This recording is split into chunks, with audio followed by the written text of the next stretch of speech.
যে ব্যক্তি দুঃখী তিনি কি করেন? তিনি নিজের উপর নয়, অন্যের উপর নিজের নজর রাখেন যে তিনি কি করছেন, কিভাবে কর্ম করছেন। ওনারা অন্যের নিন্দা করেন, অন্যের সাফল্য দেখে ঈর্ষা করেন, ক্রুদ্ধ হয়ে যান, ওনাদের বাধা দিতে চেষ্টা করেন। সেই জন্যই তো ওনারা দুঃখী হন। এই সংসারে এমন অনেক ব্যক্তি আছেন যারা এই কারণে দুঃখী নন যে তাদের জীবনে দুঃখ আছে। তারা এই কারণে দুঃখ পান কারণ অন্যের জীবন অনেক বেশি সুখের। দেখুন, শেষ পর্যন্ত আপনাকে নিজের কর্মের প্রতি মনোসংযোগ করতেই হবে, অন্যের প্রতি নয়। কারণ আপনার জীবনে আপনার কর্ম হলো এমন একটা জিনিস যা আপনার নিয়ন্ত্রণে আছে। নিরন্তর চেষ্টা করতে থাকুন, নিজের কর্মকে বুঝতে শিখুন, শুধরে নিন, নিজেকে শ্রেষ্ঠ করে তুলুন। তখন সাফল্য নিজে থেকে আপনার কাছে আসবে আর এই মন প্রসন্ন হয়ে বলবে, রাধা রাধা। কামবোধ, এটাই আপনার অন্তরের প্রথম শত্রু। বেশিরভাগ মানুষই কামবোধ বলতে লালসা বোঝেন, কিন্তু এটা সম্পূর্ণ সত্য নয়। কামের আসল অর্থ হল কামনা। এটা খুবই সহজ ব্যাপার। মনুষ্য শরীর থাকলে, মানুষের মন থাকলে এই কামনা অবশ্যই থাকবে। এবার এটাই দেখতে হবে যে এই কামনা নেতিবাচক কামনা নাকি ইতিবাচক কামনা। অন্য কারোর জিনিসে নজর দেওয়া, অন্য কোনো মানুষের উপর নজর দেওয়া, কোনো অনুচিত বস্তুর দিকে নজর দেওয়া, এই নেতিবাচক কামনা। আর এই দুষ্কামনা মানুষকে দিয়ে অপকর্ম করাবেই করাবে। তাই মনে রাখবেন, যে ব্যক্তি নিজের কামনাকে নিয়ন্ত্রণে রাখতে পারেন তিনি সঠিক পথেও থাকেন, সঠিক লক্ষ্যে পৌঁছতেও পারেন। যিনি কামনা নিয়ন্ত্রণে রাখতে পারেন না তিনি তার পথও হারিয়ে ফেলেন এবং লক্ষ্যচ্যুতও হন। তাই মনে রাখবেন, নিজের কামনাগুলিকে নিয়ন্ত্রণে রাখুন। কাম নামক এই শত্রুর ওপর বিজয় লাভ করুন আর আমার সাথে ভালোবেসে বলুন, রাধা রাধা। প্রত্যেকটা মানুষ আলাদা হয় আর অত্যন্ত বিশেষও হয়। প্রত্যেক মানুষ ভিন্ন ভিন্ন পরিবেশে পালিত হয়, বড় হয়। প্রত্যেকের নিজস্ব চিন্তা ভাবনা থাকে, নিজস্ব বিচারধারা থাকে। যখন অনেক ভিন্ন বিচারধারা একত্রিত হয়ে যায় তখন শুরু হয় বিবাদ। এবার এই বিবাদের সময় আপনি দেখবেন দুই ব্যক্তি যাদের মধ্যে এই বিবাদ হচ্ছে সবসময় এটা প্রমাণ করতে চান যে তার সামনের ব্যক্তি এবং তার ভাবনা, তার বিচারধারা বা তার বক্তব্য হলো অনুচিত। এবার এটাই যদি প্রেমপূর্বক রূপে আপনি ভেবে দেখতে চেষ্টা করেন যে সামনের ব্যক্তিটির বক্তব্য, তার মানসিকতা আসলে কি, তাতে উচিত ঠিক কি, সেটা আমরা বুঝতে পারি। একদিকে হলো এই বিবাদ যা আপনাকে সামনের ব্যক্তিটিকে অনুচিত প্রমাণ করতে বাধ্য করে, আর অন্যদিকে হলো প্রেম যা সামনের ব্যক্তিটির যুক্তি বুঝতে সাহায্য করে, তাতে উচিত কি রয়েছে সেটা বুঝতে বাধ্য করে, তাকে মহান হয়ে ওঠার পথে অগ্রসর হতে বাধ্য করে। তাই এই বিবাদকে ত্যাগ করুন আর প্রেমকে আপন করে নিন, আর এই প্রেম ভাব নিয়ে বলুন, রাধা রাধা। সূর্যের প্রকাশ, অন্ধকারকে দূর করে দেওয়া সেই মহানায়ক। এই সূর্যের প্রকাশ যখন পৃথিবীতে এসে পৌঁছয় কি হয়? এই পৃথিবী জেগে ওঠে, প্রত্যেক প্রাণী জেগে ওঠে, মানুষ জেগে ওঠে, নিজের কর্ম করেন, জীবন যাপন করেন। এই ঘুমের মৃতপ্রায় স্থিতি কাটিয়ে উঠে জীবন যাপন করতে শেখেন। এটাই হলো প্রভাব সূর্যের প্রকাশের। এবার এই প্রকাশ যে সূর্যের থেকে পাই তিনি কি করেন? তিনি নিজেকে জ্বালান আমাদের জীবন প্রদান করার জন্য। প্রত্যেকটা মুহূর্ত তিনি তাপ সহ্য করেন আমরা যাতে সেই প্রকাশ লাভ করি। এটাই হলো জীবনের সারমর্ম। যদি আপনিও এই সংসারে প্রকাশ ছড়িয়ে দিতে চান তাহলে আপনাকেও তপ্ত হতে হবে, নিজে জ্বলতে হবে, সেই কর্ম করতে হবে যেটা কঠিন হতে পারে কিন্তু আসলে শ্রেষ্ঠ। তবেই এই সংসারের সেবা করতে পারবেন, সংসারকে পথ দেখাতে পারবেন। নিজের অন্তরের প্রকাশ জাগ্রত করুন, তবেই সেই সকল ব্যক্তি যারা পাপের অন্ধকারে নিমজ্জিত হয়ে আছেন তারা জাগ্রত হবেন। সেই সকল ব্যক্তিকে জাগিয়ে তুলুন, প্রেরিত করে তুলুন সুখী হওয়ার জন্য যারা সুখী হতে পারছেন না। সেই সকলকে প্রেরিত করুন সাফল্য লাভের যারা সফল হতে পারছেন না। নিজের অন্তরের সূর্যকে জাগ্রত করুন, চারিদিকে শুধু প্রকাশই প্রকাশ হবে, জীবনই জীবন থাকবে, আনন্দই আনন্দ থাকবে, আর এই মন বারবার প্রসন্ন চিত্তে বলে উঠবে, রাধা রাধা। ছোটবেলা থেকেই আমি গরু চড়িয়ে অভ্যস্ত, সেই জন্য সকলে আমাকে গোপাল নামে ডাকত। কিন্তু গোপাল হয়ে আমি একটা অমূল্য শিক্ষা লাভ করেছি। আমি দেখেছি যে গৌশালাতে অনেক বাছুরের মধ্যে একটি গাই তার নিজের বাছুরকে অবশ্যই চিনে ফেলে। যেখানে সমস্ত বাছুর একই রকম দেখতে এবং প্রত্যেকের স্বরও সমান, তারপরেও সকল বাছুরের মধ্যে নিজের বাছুরকে ঠিক চিনতে পেরে যায় এবং তার সাথেই থাকে। ঠিক এইরকমই কিছুটা হয় আমাদের কর্ম এবং তার কর্মফল। আপনি সবার মাঝে থেকেও কোনো কর্ম যদি করেন, সেই কর্মফল সবার মধ্যে আপনাকে চিনে ফেলবে এবং আপনার সাথেই থাকবে। তাই যখনই কর্ম করবেন ভেবে চিন্তে করবেন। কোনো কর্ম করার আগে একবার ভেবে দেখুন, তাহলে জীবনে বারংবার অনুতপ্ত হতে হবে না। কারণ বিষয়টা কিছুটা এরকম যে এই সংসারে আপনি কাল, কর্মফল এবং সময়, এই তিনের হাত থেকে কখনো লুকোতে পারবেন না, কখনো পালাতেও পারবেন না। আসুন আমার সাথে ভালোবেসে বলুন, রাধা রাধা। আভূষণ, কার না ভালো লাগে এই আভূষণ? আমরা পরিশ্রম করি, ধন অর্জন করি, আর আভূষণ কিনে থাকি, কখনো নিজের জন্য, কখনো বা তাদের জন্য যাকে আমরা ভালোবাসি, বা তাদের জন্য যাকে আমরা সম্মান করি। হয়তো সেই জন্যই সীতা চূড়ামণি ধারণ করেছিলেন এবং আমি সামন্তকমণি। কিন্তু এটাই কি সেই প্রকৃত আভূষণ যা আপনার মূল্য বৃদ্ধি করে? না। শ্রীরামের আভূষণ হলো ওনার নম্র ভদ্র ব্যবহার। মাতা সীতার আভূষণ হলো ওনার সততা, ওনার নিষ্ঠা, ওনার ত্যাগ। অর্জুনের আভূষণ ছিল ওনার একাগ্রতা। রাধার আভূষণ ওনার প্রেম। এই আভূষণ কোথাও নেই, আপনার মনে আছে। যদি আপনার মনে মিষ্টতা থাকে, তা শান্ত হয়, তাতে সততা থাকে, নিষ্ঠা থাকে এবং প্রেম থাকে, তাহলে আপনার অন্য আর কোনো আভূষণের কোনো প্রয়োজন নেই। আপনি যতই ভিড়ের মাঝে থাকুন, আপনার ঔজ্জ্বল্য চোখে পড়বে। আসুন আর আমার সাথে ভালোবেসে বলুন, রাধা রাধা। প্রেমের পরিভাষা আসলে কি? ভিন্ন ভিন্ন ধরনের ব্যক্তি, ভিন্ন ভিন্ন ধরনের প্রেমী, আলোচক বিভিন্ন ধরনের পরিভাষা প্রদান করেন এই প্রেম নিয়ে। কিন্তু প্রত্যেকের মনেই কখনো কখনো এই প্রশ্ন এসেছে, এই ভালোবাসা আসলে কি? নিজের প্রিয়তমকে জয় করাই কি প্রেম? চার হাত এক হয়ে যাবার নামই কি প্রেম? নিজের আবেগ ব্যক্ত করাই কি ভালোবাসা? না।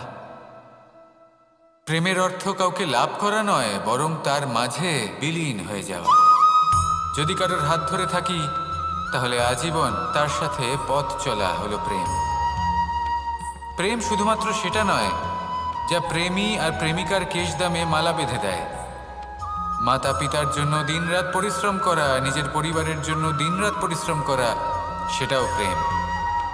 নিজের বন্ধুদের জন্য, আপনজনের জন্য সবকিছু উজাড় করে দেওয়ার নাম হলো ভালোবাসা। নিজের মাতৃভূমির জন্য সাহসের সাথে লড়াই করা এবং আনন্দে নিজের জীবন ত্যাগ করে দেওয়াও কিন্তু প্রেমের নামান্তর। সেই জন্য যারা বুদ্ধিমান ব্যক্তি, তারা কখনো প্রেমের পরিভাষা খুঁজতে চান না, কারণ তারা জানেন যে এই প্রেম কতটা বিশাল। তারা জানেন যে এই প্রেম হলো এক বিশাল সাগর, যাকে নিজের মুঠোয় এই সুরক্ষা আসলে কি? এটা কি কোনো কবচ, নাকি কোনো সীমা? এই সুরক্ষা আসলে অন্য কিছু। আমাদের মাতা পিতা, আমাদের প্রিয়জন, আমাদের বন্ধু, এই সমাজ, আমাদের শুভাকাঙ্ক্ষী, আমাদের আত্মীয়, এনারা সবাই আমাদের জীবনে কোনো না কোনোভাবে সুরক্ষা দিয়ে থাকেন, একটা কবচ দিয়ে থাকেন কোনো না কোনো রূপে। কিন্তু দেখতে গেলে আমাদের পরাক্রমের পথে আমাদের বীরত্বের পথে, আমাদের সাহসের পথে এই সুরক্ষাই সব থেকে বড় বাধা হয়ে দাঁড়ায়। একবার ভেবে দেখুন, যদি আপনি কোনো সুরক্ষাই না পান, বা যদি আপনি এই সুরক্ষা ভেঙে বাইরে আসতে পারেন, তাহলে আপনার বীরত্ব চরম সীমায় পৌঁছে যায়। কেন? কারণ তখন আপনি জানেন যে এই সংসারের সম্মুখীন আমাদের নিজেদেরই হতে হবে। আপনি বুঝে যান যে শত্রুর সম্মুখীন এবার নিজের বলের দ্বারা, নিজের পরাক্রমের দ্বারা, নিজের সাহসের দ্বারা করতে হবে। আর তখন আমাদের মনের মধ্যে এই শক্তি জাগ্রত হয়। এই শক্তি অন্তরেই বসবাস করে। শুধু এটা চিনে নিতে হবে, একে জাগ্রত করতে হবে। আর এটা সুরক্ষা ভেঙে যাওয়ার পরেই সম্ভব হয়। আর যারা নিজের শক্তি সম্পর্কে জানেন, যিনি নিজেই জানেন তিনি কতটা শক্তিশালী, তিনি নিজেই নিজের সুরক্ষা কবচ চিরকালের মতো ভেঙে ফেলে দেন, ঠিক কর্ণের মতো। আর তারপরে দেখুন, আপনার পরাজয় হোক বা বিজয়ী হোক না কেন, সেটাই অনেক বড় হয়, সেটাই প্রশস্ত হয়ে থাকে।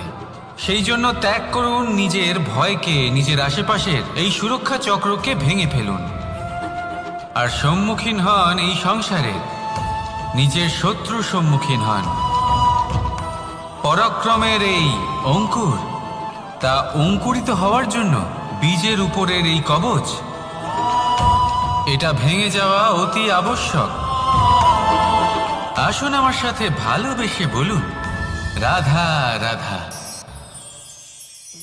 ধন, সম্পত্তি, এগুলো আসলে কি? এগুলো শুধু সেই মূল্য যার দ্বারা আমরা কোনো কিছু অর্জন করতে পারি। এবার এই ধনের দ্বারা এই সংসারে অনেক কিছু লাভ করা সম্ভব, কিন্তু সেই সব কিছুই শুধুমাত্র ভৌতিক বস্তুই হবে, ভৌতিক সামগ্রী, ভৌতিক সুবিধা।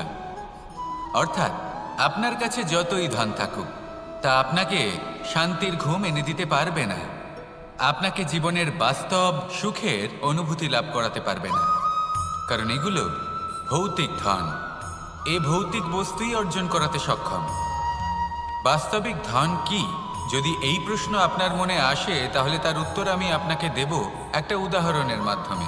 কখনো আপনি শুনে থাকবেন যে একজন পিতা আজীবন অনিষ্ট করেন, অনর্থ করেন, খারাপ কাজ করেন শুধু ধন অর্জনের জন্য। তিনি ভাবেন যে আমি ধন অর্জন করব আর নিজের সন্তানকে একটা উজ্জ্বল ভবিষ্যৎ প্রদান করব, একটা সুখ স্বাচ্ছন্দ্যময় জীবন দান করব। এবার সন্তান যখন জন্ম লাভ করে, তখন সে ভাগ্যের জোরে সেই ধন ভোগ করে। যেরকম সে পায়, সেরকমই তার ব্যবহার সে করে। কখনো আপনি এটাও দেখে থাকবেন যে সেই সন্তান সমস্ত ধন নষ্ট করে ফেলে, আর সেই পিতা যিনি সমস্ত ধন সঞ্চয় করেছেন, যিনি সেই ধনের প্রভু, আজ সেই ধনের প্রহরী হয়ে রয়েছেন। এবার এরকম কেন হয়? এরকম তখনই হয় যখন সেই পিতা বুঝতেই পারেন না যে তার জীবনের আসল ধন কি। সেই আসল ধন তার সন্তানকে সে দিতেই পারে না। যদি পিতা তার সন্তানকে কর্মের জ্ঞান দিতে পারেন, উচিত কোনটা অনুচিত কোনটা সেই শিক্ষা দিতে পারেন, সংস্কারের প্রকৃত শিক্ষা দিতে পারেন, তবে সেটা ধনের থেকে অনেক বেশি গুরুত্বপূর্ণ। এটাই হলো জীবনের বাস্তব ধন। আপনি সেই কথা তো অবশ্যই শুনে থাকবেন, কুসন্তান হলে ধন সঞ্চয় করে কি হবে, সুসন্তান হলে ধন সঞ্চয় করে কি হবে। সন্তান যদি কুপুত্র হয় তাহলে সব নষ্ট করে ফেলবে, আর সন্তান যদি সুপুত্র হয় তাহলে ধন থাকুক না থাকুক, সে নিজেই কর্মের পথে অগ্রসর হয়ে ধন অর্জন করবে আর নিজের জন্য এক উজ্জ্বল ভবিষ্যৎ গড়ে তুলবে। তাই সন্তানকে সম্পদ দেওয়ার আগে কর্মের জ্ঞান দান করুন, সুশিক্ষা দিন, কারণ এটাই হলো জীবনের প্রকৃত ধন। আসুন আর আমার সাথে ভালোবেসে বলুন, রাধা রাধা। জীবনে সাফল্য এবং অসফলতা আপনার বল, আপনার শক্তির উপরে নির্ভরশীল নয়, আপনার মানসিকতার উপর নির্ভরশীল। যদি কোনো ব্যক্তি দৃঢ় নিশ্চয় করে নেয় তাহলে সে কখনো হারে না। যদি কেউ হার মেনে নেয় তাহলে সে কখনোই জিততে পারে না। শেষ পর্যন্ত কি হয়? এই ভাবনাই সত্য হয়ে সামনে চলে আসে, আর এই ভাবনাই পরবর্তীকালে ইতিহাস রচনা করে। সেই জন্য আপনি যদি চান আপনার নাম ইতিহাসে থাকুক, তাহলে দৃঢ় হতে শিখুন। ইতিবাচক ভাবনার সাথে পরিশ্রমের সাথে এগিয়ে চলতে থাকুন, প্রতিস্পর্ধা গ্রহণ করুন আর শুধুই এগিয়ে যেতে থাকুন। সংসারে আপনি যে কোনো উচ্চতাতেই পৌঁছতে পারবেন, কারণ ইচ্ছে শক্তি আর ভালোবাসার চেয়ে বেশি শক্তিশালী আর কিছুই নেই। তাহলে আসুন আর আমার সাথে ভালোবেসে বলুন, রাধা রাধা। মানুষের জীবন দেখলে এতে সংকটও আসবে, বিপদও আসবে, অনেক সমস্যাও আসবে। কখনো কখনো এমন সময় আসবে যখন আমাদের আপনজনের থেকে সাহায্য চাইতে হয়। আমরা সাহায্য চাই আর তারা সাহায্য করেও দেন, আমাদের সংকট থেকে মুক্তও করে দেন। কিন্তু যখন এই সময় বদলে যায়, যখন সুখের সময় আমাদের জীবনে আসে, তখন আমাদের মনে একটা অহংবোধ জেগে ওঠে। মনে হয় উপকার আবার কি, সেই ব্যক্তি সাহায্য করেছিলেন তাতে কি, উনি তো নিজের কর্তব্য পালন করছিলেন। সেই ব্যক্তি আমাদের ধন দিয়েছিলেন যখন প্রয়োজন ছিল, তো আমরা সেই ধন তো ফিরিয়ে দিয়েছি, উপকার কিসের? এই ভাবনা অনুচিত।